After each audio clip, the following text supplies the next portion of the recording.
welcome to my very first movie review. And you know me, as someone who is an avid lover of all things horror, I'm a horror streamer, I love scary movies, I love a good jump scare, I really love a good jump scare. So I was very excited to see Evil Dead Rises here in Chicago a couple of weeks early with some of my friends. You guys don't believe me that I have friends? Here's proof, okay? Here's before, and here's after. So I wanted to talk about my non-spoiler review of the film, talk about the early screening, and just, my thoughts. So when it comes out on April 21st, you guys can be as hyped as I was to see this movie. I was editing this video and I realized, 99% of the way through the video, that I keep calling it Evil Dead Rises instead of Evil Dead Rise. So if I say Evil Dead Rises, it's because I'm an idiot and I put an S at the end somehow. So ignore me when I say that. It's Evil Dead Rise. So the first thing I wanted to talk about was the early screening process itself, because I had never really been a part of something like that, and it was honestly super cool. We showed up and we didn't know that we were also going to be getting vouchers for popcorn, for drinks, posters, and a tattoo with their very fun promotional cheese grater.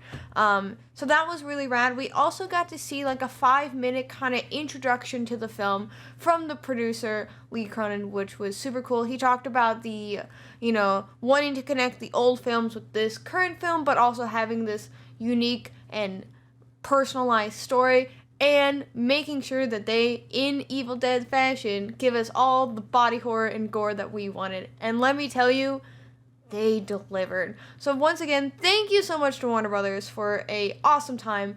Could not recommend seeing this film enough. And now, let's talk about the movie itself. If you think your family has drama, it won't compare to anything that you see in Evil Dead Rises, because this poor family goes through it all, and it's awful, and I cannot believe that I watched this film, because it's scary, okay? Alyssa Sutherland plays single mom Ellie, who is the main demonic force in this movie. She becomes our patient zero rather early on and is here to torture her 3 kids and her estranged sister. I can't look at her without getting scared anymore. I open Facebook and every time I get it, I get an Evil Dead Rises ad and I have to look at her face yet again. She does an amazing job delivering demonic, creepy lines. She does body horror really well. It's the movements, it's the kind of the essence of horror, and it scares me. I can't stand her because she scares me, okay? Those 3 kids you have are Bridget, Danny, and Cassie. Bridget is the eldest, who is a protester activist who's getting ready for a rally that she's supposed to go to the next day. We have DJ in training, Danny, who is, very into potentially becoming a DJ one day. We have youngest Cassie, who wields a staff with a baby head on it. Then you have estranged sister Beth, who is our main protagonist and strength of this movie. She is wonderful. She's got everything that you would want in a strong female Evil Dead lead. She's got flaws, she's got strength, she's really good at lying to children apparently, and she's a great time. This poor family goes through it, and not only that, there's a handful of neighbors whose names I don't remember anymore, but they're just there to make sure that Ellie gets to have a body count that really does Evil Dead justice. Cronin's rather toothy Necronomicon takes horror to a whole new setting here in Evil Dead Rises. Rather than a dark and gloomy forest with a broken down bridge, we're now met with a dark and gloomy apartment building with no working elevator, no usable stairs, and no power. And you don't want to know where our family lives? Yeah, that's right, they live on the top story of this building, which also adds a sense of claustrophobia and panic to the movie, because you really feel like the characters have nowhere to go. Meanwhile, Ellie's standing outside looking through the peephole trying to be weird with Cassie. I disliked it. It really added a level of stress in the film that I felt was really smart and added to the overall horror of the entire film. On the other hand, even though I really enjoyed this film, if you are someone who's squeamish and not good with body horror, I would recommend not coming out to see this film. It is everything that Cronin promises in a dark and bloody bath, with also mixing in the dark humor that we are used to in the original Evil Dead movies.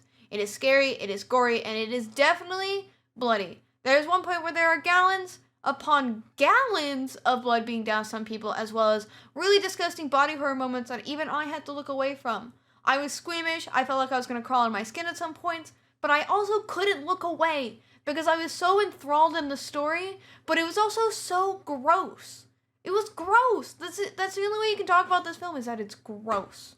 So as someone who is familiar but not a well-versed fan in Evil Dead, this movie was both refreshing and called back to the films that came prior to this. There were things that I noticed going into it that I was like, this makes sense. I recognize this as like a trope from original Evil Dead films.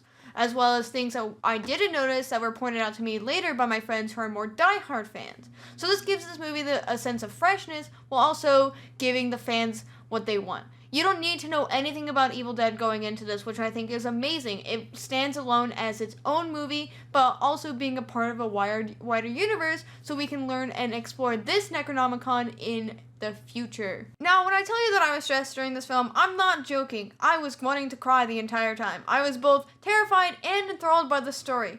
I looked like a curled up little cat who wanted to cry in the middle of a theater, but I was also having the time of my life. I turned to my friend multiple times and told her that I was stressed. And I was mortified, but I couldn't look away. It was like a train wreck, but it's like an entertaining train wreck because it's a really good story. But also, I can't look at that because it's disgusting. But if you guys are into everything that I've talked about, honestly, go see it. I'm planning to go see it again this weekend when it comes out. I'm cosplaying from it. It's a bloody, and I mean bloody, good time. I also want to take a moment to re-thank Warner Brothers for a wonderful evening, and thank you to all my friends who I got to see it with, because it wouldn't have been as much fun as it was without you guys. Also, if you guys would like to see more movie reviews and movie commentary stuff, please let me know in the comments, and let me know what you think of the movie when it comes out on April 21st. But for now, have a good evening, have a good day tomorrow, and have a bloody good time seeing Evil Dead Rises.